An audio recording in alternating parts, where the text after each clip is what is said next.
ये पिछले क्लास में हम लोगों ने कंजर्वेशन ऑफ लीनियर मोमेंटम का कॉन्सेप्ट देखा था। उसको आज हम लोग को उसका एप्लीकेशन देखना है। ये पहला एप्लीकेशन है जिसमें एक मैन ट्रॉली पे मूव कर रहा है और मैन की velocity with respect to trolley V relative है। यहाँ मैन का मास स्मॉल एम और ट्रॉली का मास कैपिटल एम है। मैं ट्रॉली और ग्राउंड के बीच में कोई फ्रिक्शन नहीं। तो आपको निकालना है कि जब मैन ट्रॉली पे वी रिलेटिव से मूव करने लगेगा तो ट्रॉली कितनी वेलोसिटी से बैकवर्ड डायरेक्शन में रिक्वायल करेगी। ट्रॉली कितनी वेलोसिटी से बैकवर्ड डायरेक्शन में रिक्वायल करेगी, ये वैल्यू यदि हमने यहाँ अज्यूम किया ट्रॉली वी वेलोसिटी से बैकवर्ड डायरेक्शन में रिक्वायल करेगी, ये हमें कैलकुलेट करना है। तो देखिए कैसे करेंगे। यहाँ conservation of momentum principal use करेंगे। ध्यान देना, कंजर्वेशन ऑफ मोमेंटम प्रिंसिपल हम ग्राउंड की फ्रेम से अप्लाई करेंगे। हमेशा कंजर्वेशन ऑफ मोमेंटम या conservation of linear momentum inertial frame से अप्लाई करते हैं। ग्राउंड का फ्रेम यहाँ इनर्शियल फ्रेम है, तो कंजर्वेशन ऑफ लीनियर मोमेंटम हम ग्राउंड की फ्रेम से अप्लाई करें। Conservation of linear momentum apply करने के लिए जो भी हमने पीछे कॉन्सेप्ट बताया था, ठीक है, कि अगर सिस्टम पे रिजल्टेंट एक्सटर्नल फोर्स जीरो है तो सिस्टम का लीनियर मोमेंटम कंजर्व होगा। तो देखिए, हम सिस्टम के लीनियर मोमेंटम के कंजर्वेशन की बात कर रहे हैं, तो पहले हमें सिस्टम बताना होगा। तो हमने सिस्टम किसको कहा? मैन प्लस ट्रॉली को। मैन और ट्रॉली को सिस्टम कहा। और ट्रॉली के रिक्वायल की वेलोसिटी हमें निकालनी है। ट्रॉली के रिक्वायल की वेलोसिटी अगर हमें निकालनी है तो ट्रॉली बैकवर्ड डायरेक्शन में रिक्वायल होगा, मैन फॉरवर्ड डायरेक्शन में होगा ट्रॉली पे। यानी कि मोशन जो है हॉरिजॉन्टल डायरेक्शन में है, हॉरिजॉन्टल डायरेक्शन में मोशन है। तो हमें ये देखना होगा कि क्या हॉरिजॉन्टल डायरेक्शन में कोई एक्सटर्नल फोर्स सिस्टम पे लग रहा है कि नहीं। तो हॉरिजॉन्टल डायरेक्शन में सिस्टम पे कोई भी एक्सटर्नल फोर्स नहीं, इसका मतलब हॉरिजॉन्टल डायरेक्शन में मोमेंटम कंजर्व होगा। ठीक है, तो हमें conservation of momentum horizontal direction में लगाना है, पहली बात। और दूसरी बात हमें ये ध्यान देना है कि कंजर्वेशन ऑफ मोमेंटम हम ग्राउंड के फ्रेम से लगाएंगे। ठीक है, देखिए दो चीजें ध्यान रखनी कि हमें कंजर्वेशन ऑफ मोमेंटम सिस्टम के लिए लगाना है हॉरिजॉन्टल डायरेक्शन में, क्योंकि उस डायरेक्शन में रिजल्टेंट फोर्स जीरो है। और दूसरी बात, कंजर्वेशन ऑफ मोमेंटम हम ग्राउंड की फ्रेम के रिलेटिव लगाएंगे। ठीक है, ये दो बातें ध्यान देनी। तो देखिए, जब मैन और ट्रॉली रेस्ट में थे, यानी इनिशियल सिचुएशन तो यही थी कि मैन और ट्रॉली रेस्ट में है, तो इनिशियल मोमेंटम सिस्टम का कितना हो गया? जीरो। ठीक है, और फाइनल मोमेंटम निकालने के लिए हम देखेंगे कि मैन जो है ट्रॉली पे वी रिलेटिव से मूव करने लगा, तो ट्रॉली बैकवर्ड रिक्वायर कर रही है। तो फाइनल मोमेंटम निकालने के लिए देखिए, मैन और ट्रॉली का ग्राउंड के फ्रेम से मोमेंटम देखेंगे। तो देखो, ट्रॉली का मोमेंटम बैकवर्ड है। ठीक है, तो मोमेंटम कैसे अप्लाई करने निकालते हो? मास टाइम इनटू वेलोसिटी। तो आप ट्रॉली का मास इनटू ट्रॉली की वेलोसिटी, और यहाँ माइनस साइन लगाना। ठीक है, बैकवर्ड यानी कि लेफ्ट साइड डायरेक्शन को हम माइनस लेना है, और फॉरवर्ड यानी कि राइट साइड डायरेक्शन को प्लस लेना है। ठीक है, तो देखो ये ट्रॉली की वेलोसिटी ग्राउंड के रिस्पेक्ट में v है और उसका मास m है, तो उसकी मोमेंटम हुई माइनस mv। ठीक है, अब मैन का ग्राउंड के रिस्पेक्ट में हम देखेंगे, तो मैन का ग्राउंड के रिस्पेक्ट में वेलोसिटी कितनी हो जाएगी? मैन का ग्राउंड के रिस्पेक्ट में वेलोसिटी कितनी हो जाएगी? देखो, मैन जो है ट्रॉली के रिलेटिव बी रिलेटिव से मूव किया, तो ट्रॉली पीछे को स्लाइड कर गई बीच से। तो ग्राउंड से अगर हम देखेंगे तो मैन की वेलोसिटी क्या आएगी? v relative minus v। फिर से समझ लो कि ग्राउंड से अगर मैन की वेलोसिटी देखोगे तो मैन तो v रिलेटिव से मूव करना स्टार्ट किया ट्रॉली के रिस्पेक्ट में, और ट्रॉली जो है जैसे ही मैन मूव करना स्टार्ट करेगा ट्रॉली बैकवर्ड रिक्वायर कर जाएगी v से। तो ग्राउंड के रिस्पेक्ट में नेट वेलोसिटी क्या हुई मैन की? तो ग्राउंड के रिस्पेक्ट में मैन की वेलोसिटी हो गई v रिलेटिव, जिससे फॉरवर्ड जाएगा, और ट्रॉली के रिक्वायल के कारण पीछे आए, यानी v रिलेटिव माइनस v। ठीक है, ये मैन की ग्राउंड से वेलोसिटी होगी। और चूंकि यहाँ पे v रिलेटिव में से v घटा रहा है, अब v रिलेटिव राइट डायरेक्शन में, तो हम इसको v रिलेटिव माइनस v ये वेलोसिटी हम मानेंगे राइट डायरेक्शन में। तो राइट डायरेक्शन में मोमेंटम क्या होता है? प्लस होता है। तो मैन का मास इनटू मैन की वेलोसिटी ग्राउंड के फ्रेम से, यानी कि ये वैल्यू। मैन की वेलोसिटी ग्राउंड के फ्रेम से, तो ये वैल्यू है, तो ये हो जाएगा मैन का मोमेंटम। तो देखिए फाइनल मोमेंटम सिस्टम का क्या हुआ, जब मैन मूव करने लगा minus M B plus M V relative minus V. Initial momentum क्या है सिस्टम का, तो सिस्टम इनिशियली रेस्ट में था, तो इनिशियली रेस्ट में था तो इनिशियल मोमेंटम क्या है, जीरो है। अब चूंकि हॉरिजॉन्टल डायरेक्शन में कोई एक्सटर्नल फोर्स नहीं है, तो मोमेंटम सिस्टम का कंजर्व रहेगा, यानी कि final momentum will be equal to initial momentum. यानी क्या लिखोगे, फाइनल मोमेंटम कितना हुआ, minus M B plus M V relative minus B, ये हुआ फाइनल मोमेंटम, और इनिशियल मोमेंटम जीरो। रिक्वायर की वेलोसिटी यहाँ पे कैपिटल बी है, ये हमें कैलकुलेट करना है। तो देखो कैपिटल बी कहाँ कहाँ है, कैपिटल बी यहाँ है और यहाँ है, तो हम क्या लिख सकते हैं इसको, तो यहां से आप लिखिए minus M B minus small M B plus M V relative, और दिस इज जीरो। ठीक है, यहां से आप एम नहीं बी कॉमन ले लो, माइनस बी कॉमन ले लो, तो यहाँ आएगा एम प्लस कैपिटल एम, और this equals plus M V relative is zero. So finally आप यहां से लिख सकते हो V M plus capital M equals M V relative. ठीक है, तो हमें किसको कैलकुलेट करना है, इस v को कैलकुलेट करना है।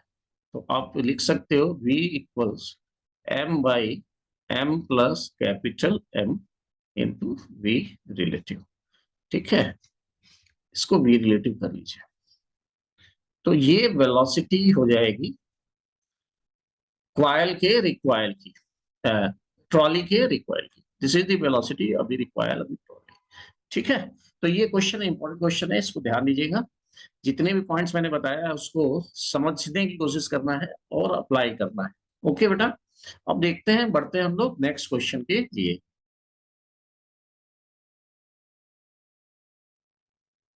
देखिए बेटा ये दूसरा क्वेश्चन देखो।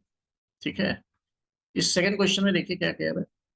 इसमें कह रहा है देखो इस तरह का कोई हमारा एक वेज है, ये कोई आपका वेज है,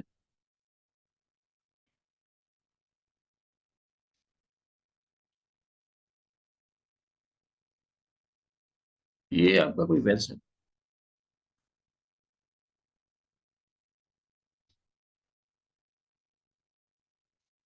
और ये फ्रिक्शनलेस सरफेस पे रखा हुआ,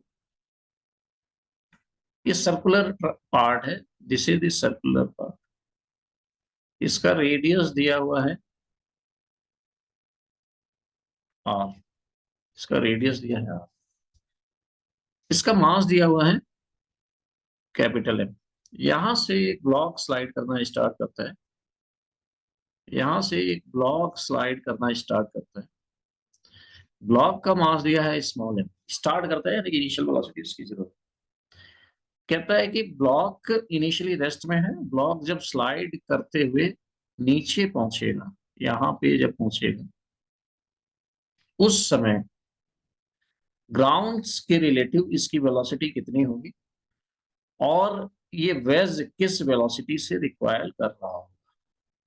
तो हमने वेज के रिक्वायर की वेलोसिटी को कैपिटल बी ले लिया, और ये हमने इस वेलोसिटी को ले लिया, ब्लॉक की वेलोसिटी को ले लिया v, यू ले लिया। चलिए, तो देखिए फिर से मैं रिपीट कर रहा हूं, जब इस ब्लॉक को यहां से रेस्ट से हम स्लाइड कराते हैं, फ्रिक्शन कहीं पे भी नहीं है, तो जब वो नीचे इस पोजीशन पे पहुंचेगा, यानी चलिए ए पोजीशन से स्टार्ट किया, नीचे जब बी पोजीशन पे पहुंचेगा तो उस समय उसकी वेलोसिटी कितनी होगी, और उस समय ये वेज कितनी वेलोसिटी से रिक्वायर करता है, ये क्वेश्चन है। ठीक है, तो देखिए कैसे हम इसको करेंगे। तो पहले तो हमने ये अज्यूम कर लिया कि at the time when wedge is at this position, at the time when the block is at this position, इसकी ग्राउंड से वेलोसिटी u है, और उसमें वेज रिक्वायर कर रहा है v से। ठीक है, तो निश्चित है कि हम conservation of momentum horizontal direction में तो अप्लाई कर सकते हैं। ध्यान देना, हम conservation of linear momentum horizontal direction में अप्लाई करेंगे। ये दोनों वेलोसिटी v और u हमने ग्राउंड के रिलेटिव लिया है। ठीक है, तो देखो इनिशियली तो पूरा सिस्टम रेस्ट में था, इनिशियली ये वाला ब्लॉक यहाँ पे था, और पूरा सिस्टम ये तो u0 से यहाँ से स्टार्ट करेगा, तो यहाँ पे इनिशियली पूरा सिस्टम रेस्ट में था। जब ये ब्लॉक नीचे स्लाइड करते हुए यहाँ पहुंचेगा तब इसकी वेलोसिटी u है, और यहाँ वेज रिक्वायर कर रहा है v से, ठीक है। तो इनिशियली पूरे सिस्टम का मोमेंटम 0 है, ठीक है। और फाइनली, यानी कि फाइनल पोजीशन ये वाली, फाइनली पूरे सिस्टम की जो मोमेंटम है वो कितना होगा। नो डाउट सिस्टम हमने किसको एज्यूम किया है, block plus wedge system assume किया है। तो फाइनल मोमेंटम सिस्टम का कितना हुआ, देखो ये वेलोसिटी ग्राउंड से है, ये v भी ग्राउंड से ही है, तो हम ब्लॉक का मोमेंटम लिखेंगे mu, ठीक है। ये प्लस लेंगे क्योंकि राइट है, और फिर माइनस करेंगे mv। माइनस क्यों, क्योंकि बेज का वेलोसिटी लेफ्ट है, तो ये मोमेंटम माइनस हो गया। अब कंजर्वेशन मोमेंटम हॉरिजॉन्टल डायरेक्शन में अप्लाई होगा, जैसे कि पिछले कंडीशन में बताया था। तो फाइनल मोमेंटम इनिशियल मोमेंटम के इक्वल हो गया, तो हम लिखेंगे small mu minus mv equal 0, ठीक है। तो यहां से हमें क्या मिलेगा, यहां से हमें मिलेगा v equals small m by capital M into you, ये वैल्यू हमें मिली, ठीक है। ये इक्वेशन 1 लिख लीजिए, ये इक्वेशन 1 लिख लीजिए, ठीक है। अब कंजर्वेशन ऑफ एनर्जी लगाएंगे, यहां तो कंजर्वेशन ऑफ मोमेंटम अप्लाई किया, अब क्या लगाएंगे, by the conservation of energy. तो देखिए कंजर्वेशन ऑफ एनर्जी अब यहाँ अप्लाई करते हैं, इससे दूसरा इक्वेशन बनेगा, यहाँ दो इक्वेशन बनाने पड़ेंगे। तो कंजर्वेशन ऑफ एनर्जी में देखो, जब ब्लॉक हम रेफरेंस लेंगे ग्राउंड को, इसको रेफरेंस लेंगे, तो जब ब्लॉक यहाँ पे है तो ग्राउंड से कितने हाइट ऊपर है, हम r हाइट मानेंगे, ग्राउंड से कितने हाइट ऊपर है, r हाइट ऊपर है। तो जब वो इस ग्राउंड के लेवल, इस लेवल को हम ग्राउंड का लेवल ही मान रहे हैं, ठीक है। तो जब ये ग्राउंड की लेवल पे आएगा, यानी ए से बी पे आ जाएगा ब्लॉक, तो उसके पोटेंशियल एनर्जी में लॉस होगा। तो जो लॉस इन पोटेंशियल एनर्जी है वो बेज और ब्लॉक के काइनेटिक एनर्जी में गेन के बराबर होगा। तो यहाँ कंजर्वेशन ऑफ एनर्जी लगाना है, loss in potential energy of system should be equal to gain in kinetic energy of the system, ठीक है। तो लॉस इन पोटेंशियल एनर्जी कितना है, mgr, ठीक है, r नीचे आया है ना, तो mgr का लॉस इन पोटेंशियल एनर्जी है। तो गेन इन काइनेटिक एनर्जी कितना है, तो देखो वेज की वेलोसिटी v होगी, तो हम लिखेंगे हाफ mv स्क्वायर, ये काइनेटिक एनर्जी वेज की होगी, और plus half small m u square, ठीक है। तो ये काइनेटिक एनर्जी आपकी ब्लॉक की होगी, इतनी काइनेटिक एनर्जी में गेन हो रहा है, ठीक है। तो अब देखो ये इक्वेशन आ गया second, this is the equation second. हमें क्या करना है, अब हमें इस v की वैल्यू फर्स्ट इक्वेशन से सेकंड में पुट कर देना है। M G R equals 1/2 m, v square का मतलब हुआ m square by m square u square plus half m u square, ठीक है। फिर देखो यहां से कैपिटल M, ये कैपिटल M और ये कैंसिल हो गया, तो आपको क्या लिखोगे इसको, now this will be mgr equals 1/2 m square u square by m plus 1/2 small m u square, ठीक है। यहां से m, ये m और ये कैंसिल हो जाएगा। सो फाइनली आप क्या लिख सकते हो, आप लिख सकते हो 2 को मल्टीप्लाई कर लो, 2gr equals to mu square by m plus u square. देखिए u स्क्वायर तो कॉमन आ गया, तो 1 plus m by capital M। From this equation you can write u square equals 2gr divided by 1 plus m by capital M। Finally u की value होगी root of 2gr by 1 plus m by capital M, this is capital M, okay.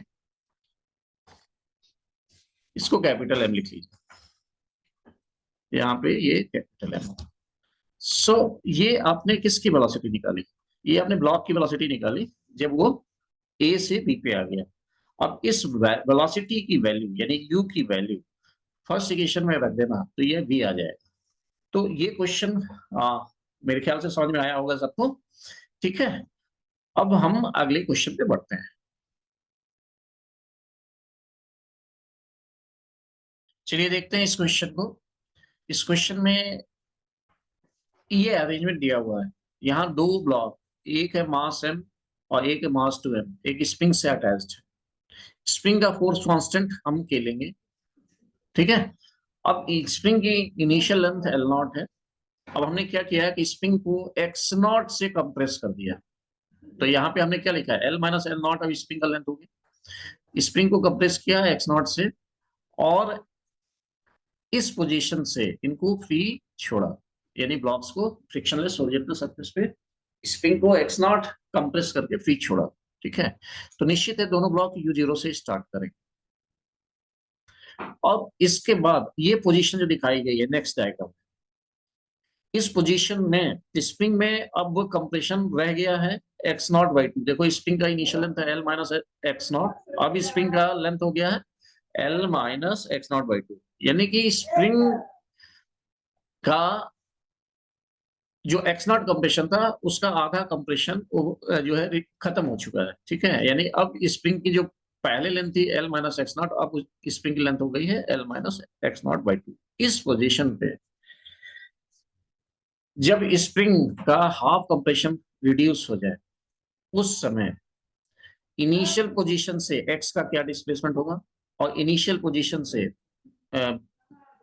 एक initial position से ए का क्या displacement होगा, initial position से B का क्या डिस्प्लेसमेंट होगा, ये हमें निकालना है। और इस पर्टिकुलर पोजीशन में ए की वेलोसिटी क्या होगी, बी की वेलोसिटी क्या होगी, ठीक है। जिसको नहीं समझ में आया मैं फिर से बता दूं, स्प्रिंग को एक्स नॉट कंप्रेस करके छोड़ रहे हैं, दोनों ब्लॉक स्प्रिंग से अटैच्ड हैं। स्प्रिंग को एक्स नॉट कंप्रेस करके छोड़ रहे हैं। जब कंप्रेशन आधा रिड्यूस हो जाए उस समय ब्लॉक ए की और ब्लॉक बी की इनिशियल पोजीशन से डिस्प्लेसमेंट्स क्या होंगे, और ब्लॉक ए और बी की वेलोसिटीज क्या होंगे। ये आपका पार्ट ए और पार्ट बी है, ठीक है। पार्ट सी क्या है, पार्ट सी देखिए क्या है। पार्ट सी कह रहा है कि find the work done by the force of the spring on block B.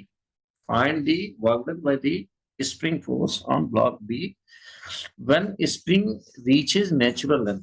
जब स्प्रिंग का लेंथ नेचुरल लेंथ हो जाए, ठीक है, नहीं सारा कंप्रेशन खत्म हो जाए, उस समय स्प्रिंग फोर्स द्वारा ब्लॉक बी पे कितना वर्क हुआ, ठीक है। तो इतने 3 पार्ट्स हैं इस क्वेश्चन में, इन तीनों को हम सॉल्व करते हैं। चलिए पहला हम करते हैं पार्ट ए एंड बी। तो ए को देखते हैं, ठीक है। तो यहां ध्यान देना सरफेसेस फ्रिक्शनलेस हैं, तो कोई भी एक्सटर्नल फोर्स तो मोशन के अलांग नहीं लग रहा, ठीक है। सिस्टम निश्चित है कि हम किसको मानेंगे, सिस्टम हमने माना है block A plus block B को सिस्टम माना है। तो कोई भी एक्सटर्नल फोर्सेस मोशन के अलाउंग नहीं है। तो सेंटर ऑफ मास के कॉन्सेप्ट से हमें पता है कि अगर कोई एक्सटर्नल फोर्स नहीं लग रहा है तो सिस्टम का सेंटर ऑफ मास अपने इनिशियल स्टेट ऑफ रेस्ट या इनिशियल स्टेट ऑफ मोशन को कंटिन्यू रखेगा, ठीक है। क्या है सेंटर मास, चैप्टर में हम लोगों ने क्या पढ़ा है, क्या कॉन्सेप्ट है।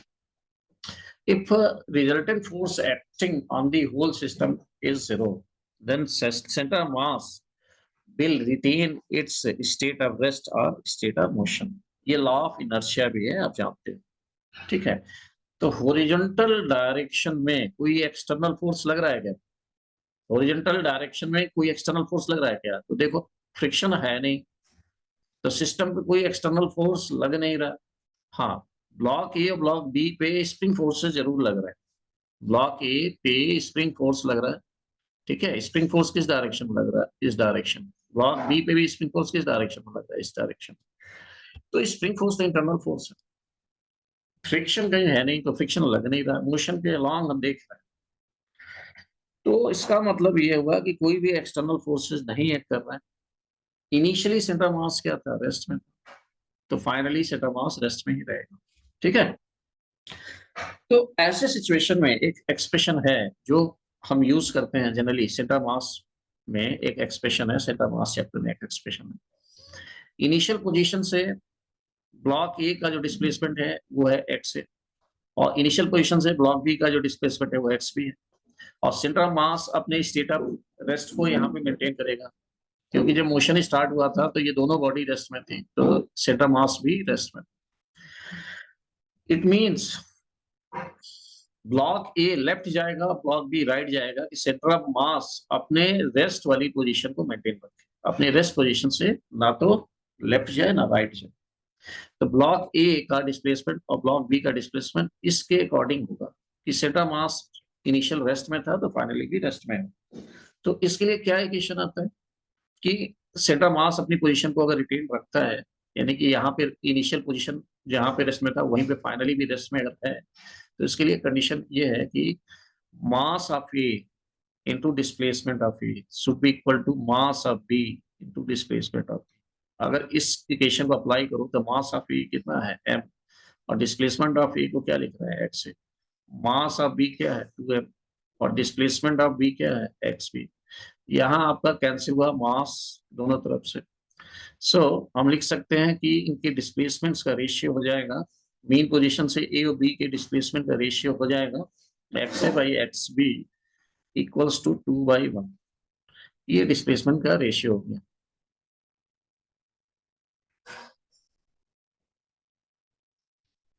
ठीक है, तो ये पहला इक्वेशन आपका है, पहला इक्वेशन है। दूसरी बात,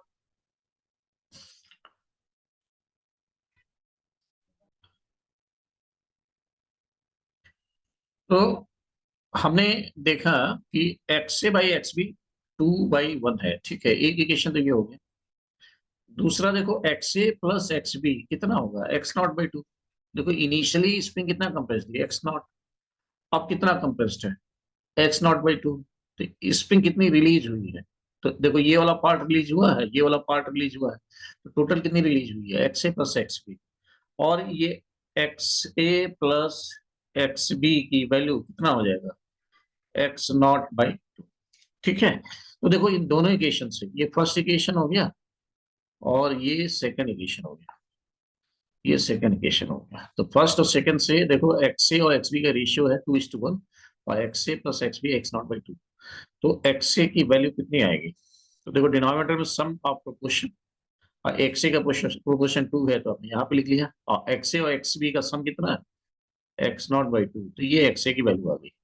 और ये कितनी हो जाएगी, 2 से 2 कैंसिल हो गया, तो x0/3 हो गया। ठीक है, अब x से निकाल लिया तो एक्स बी कितना आ जाएगा, तो एक्स बी के लिए फिर यहीं से देख सकते हैं सम ऑफ प्रोपोर्शन डिनोमिनेटर, और एक्स बी का प्रोपोर्शन हो गया 1, और एक्स ए प्लस एक्स बी की वैल्यू x0/2, तो यहाँ पे लिख लेंगे x0/2।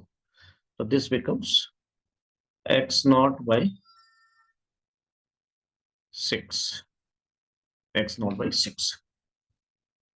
तो एक्स ए और एक्स बी की वैल्यू हम लोगों को निकालनी थी, तो एक्स ए और एक्स बी की वैल्यू हमें निकालनी थी। क्या निकालना था फर्स्ट में, displacement of block A bye the time the compression of the spring is reduced by x0/2। तो हमने ब्लॉक ए का डिस्प्लेसमेंट, ठीक है, ये निकाल लिया। ठीक है, बी में हमें कैलकुलेट करना है, बी में calculate the ratio of kinetic energy of A and B by the time compression of the spring reduces to x0/2। यानी इस सिचुएशन में ए और बी के काइनेटिक एनर्जी का रेशियो चाहिए। ठीक है, तो अब हम देखते हैं बी पार्ट। तो जिस तरह से हमने ये पहला फॉर्मूला अप्लाई किया था, that is MA/DA equals MB/DB।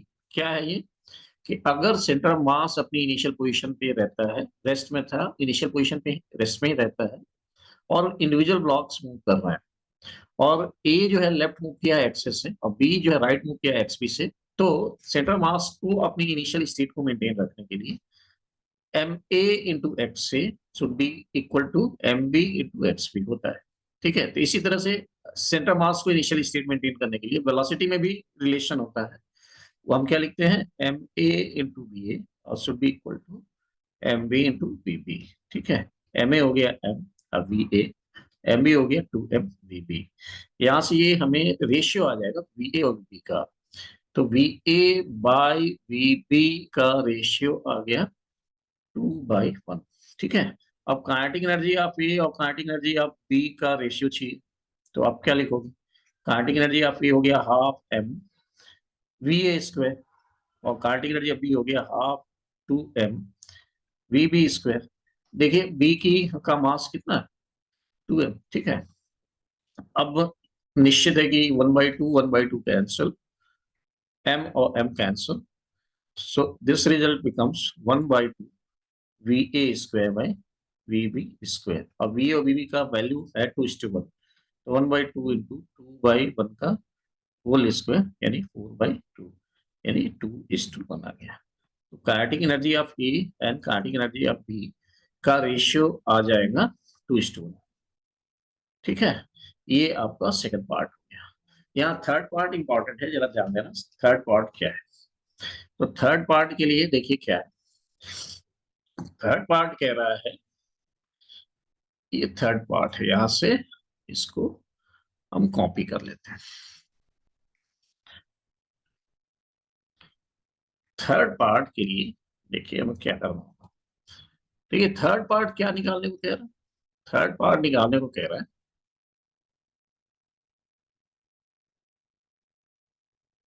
Find the work done by the spring force on block B when the spring reaches natural length, ठीक है। तो अब देखिए इसको जरा समझिए। एक ब्लॉक ये था, एक ब्लॉक ये था, दोनों स्प्रिंग से अटैच थे। ये ए था, ये बी था, मास m है और इसका मास 2m है। इनिशियली स्प्रिंग में कंप्रेशन थी x0 की, यानी इनिशियल जो है स्प्रिंग का लेंथ कितना था, L माइनस x0। अब क्या हो रहा है, यहाँ पे हमने रेस्ट से ए बी को छोड़ा, ठीक है। तो ए जाएगा लेफ्ट और बी जाएगा राइट। अब उस समय जिस समय स्प्रिंग में कंप्रेशन खत्म हो जाए, जिस समय स्प्रिंग में कंप्रेशन खत्म हो जाए, उस समय मान लीजिए बी यहाँ है और ए कहीं यहाँ है। तो जब खत्म हो जाएगा तो निश्चित है कि ये ए की पोजीशन है, ये बी की पोजीशन है, यहाँ स्प्रिंग लगा हुआ है, स्प्रिंग का फोर्स कांस्टेंट, ये डिस्प्लेसमेंट हुआ इनिशियल पोजीशन से एक्स से ए का, और बी का डिस्प्लेसमेंट हुआ एक्स बी इनिशियल पोजीशन से। और X A by X B का रेशियो हम पीछे निकाल चुके हैं, X A by X B का रेशियो 2/1 है, ठीक है। देन यहाँ पे हमें वर्क डन, देखिए ये वो पोजीशन है जिससे में स्प्रिंग अपने नेचुरल लेंथ में आ गया। तो निश्चित है कि एक्स ए प्लस एक्स बी की वैल्यू हो जाएगी x0। स्प्रिंग में x0 का कंप्रेशन था, वो खत्म हो चुका है, तो ये डिस्टेंस और ये डिस्टेंस कितना हो जाएगा, x0 हो जाएगा। दूसरी बात, इस समय की वेलोसिटीज होंगी, ये va है और ये vb है, इस डायरेक्शन। यहाँ एक्स ए और एक्स बी का रेशियो हम पहले ही निकाल चुके हैं, वो था 2/1। एक्स ए और एक्स बी का रेशियो था 2/1, ठीक है। एक्स ए और एक्स बी का रेशियो था 2/1, ठीक है। सो वीए और वीबी का जो रेशियो था वो भी था 2/1, ये ऊपर हम देख चुके हैं, ठीक है। तो अब इस पोजीशन में ये ब्लॉक तो रेस्ट से स्टार्ट किया था, बी का यहाँ पे इनिशियल वेलोसिटी 0 है, फाइनल वेलोसिटी में वीबी लिया। तो पहला तो काम हमारा ये है कि वीबी कैलकुलेट कर पाए, ठीक है। तो वीबी कैलकुलेट करने के लिए हम कंजर्वेशन ऑफ एनर्जी लगाएंगे, कंजर्वेशन ऑफ एनर्जी लगाएंगे।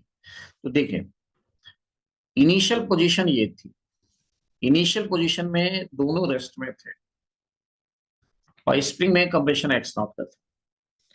तो इनिशियल पोजीशन अगर हम देखें तो इनिशियल पोजीशन में केवल पोटेंशियल एनर्जी है स्प्रिंग की और काइनेटिक एनर्जी ब्लॉक्स की 0। तो इनिशियल पोजीशन में अगर मैकेनिकल एनर्जी हम लिखें तो वो आ जाएगा 12k x0 का स्क्वायर, ठीक है। और काइनेटिक एनर्जी तो 0 होगी। तो ये mechanical initial mechanical energy. Final mechanical energy में स्प्रिंग में कोई कंप्रेशन नहीं है, तो कंप्रेशन की पोटेंशियल एनर्जी होगी 0, लेकिन ब्लॉक्स में इनर काइनेटिक एनर्जी है, इसका मास m है, इसका मास 2m है। तो काइनेटिक एनर्जी ब्लॉक्स की कितनी होगी, हाफ m va², ये a की होगी, हाफ 2m वीबी स्क्वायर, ये वीटी होगी। ठीक है, तो इनिशियल मैकेनिकल एनर्जी केवल पोटेंशियल एनर्जी के फॉर्म में है, और फाइनल मैकेनिकल एनर्जी केवल काइनेटिक एनर्जी के फॉर्म में है। तो ये इनिशियल मैकेनिकल एनर्जी और ये हुआ फाइनल मैकेनिकल एनर्जी, दोनों को इक्वल कर दिया, तो कंजर्वेशन ऑफ एनर्जी हमने अप्लाई कर लिया। ठीक है, अब हमें निकालना है बी की वेलोसिटी, तो पहले तो ये कैंसिल कर लो, ये कैंसिल हो गया, और वी ए की वैल्यू यहाँ पुट कर लो। तो बी ए की वैल्यू हम क्या लिख सकते हैं, वी ए की वैल्यू हो गई 2 टाइम्स वी बी। ठीक है, तो अब वी ए की वैल्यू यहाँ पुट कर लेते हैं, तो वी ए की वैल्यू हो गई 2 टाइम्स वी बी का स्क्वायर, अब प्लस एम वी बी का स्क्वायर। नाउ दिस बिकम्स, ये टर्म हो जाएगा 2m V B square, 2m V B square plus m v b square. So finally you can write half k x naught square equals 3m vb square. ठीक है, तो vb की value हमें यहां से निकालनी है, तो vb square equals k x naught square by 6m, तो vb की वैल्यू आ गई under root k x naught square by 6m, ये vb की वैल्यू आ गई। ठीक है, अब हम लगाएंगे वर्क एनर्जी थ्योरम। ठीक है, तो वर्क एनर्जी थ्योरम यूज करेंगे ब्लॉक बी के लिए। Work energy theorem, work energy theorem हम ब्लॉक बी के लिए यूज करेंगे। तो निश्चित है कि ब्लॉक बी की इनिशियल काइनेटिक एनर्जी जीरो थी, इस पोजीशन पे इनिशियल काइनेटिक एनर्जी जीरो थी, क्योंकि इनिशियल वेलोसिटी जीरो है, फाइनल वेलोसिटी इसकी भी है, और इस पे हॉरिजॉन्टल डायरेक्शन में स्प्रिंग फोर्स ही लग रहा है। ठीक है, स्प्रिंग जो है इसको दूर की तरफ ढकेल रहा है, तो स्प्रिंग फोर्स लग रहा है। तो work done by the spring force on B क्या होगा, work done by the spring force on B should be equal to change in kinetic energy of B. ठीक है, ये हमने लगा लिया वर्क एनर्जी थ्योरम। तो work done by the spring force on B हमें निकालना है, और change in kinetic energy of B मतलब बी की final kinetic energy minus B की इनिशियल काइनेटिक। तो work done by the spring force on B equals B की final kinetic energy हो जाएगी, देखिए half M V P square, और initial तो जीरो हो गई, तो ये आ गया half M V B square की वैल्यू ये है, ये आ जाएगा के X naught square by 6m। तो work done by the spring force कितना आ गया on B, that is K X naught square by 12, M two cancel हो जाएगा, तो ये आपका finally work done by the spring force on B. हाँ, हाँ, तो देखिए यहाँ पे एक छोटी सी मिस्टेक हुई है, उसको करेक्ट कर लेते हैं। देखो, हमने क्या देखा, work done by the spring force on B equals change in kinetic energy. ठीक है, तो work done by the spring force is equal to change in kinetic energy in block B, ये किसके इक्वल होगा, final kinetic energy of block B और minus initial kinetic energy of block B.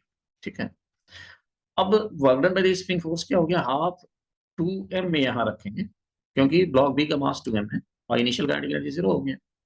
ठीक है, तो now this becomes 2m here, finally ये value आ जाएगी कितने, ये वैल्यू आ जाएगी यहाँ पे 6 आएगा, 6 आएगा, ये 2 और 2 कैंसिल हो जाएगा, तो work done by the spring force on B will be equal to this. ठीक है,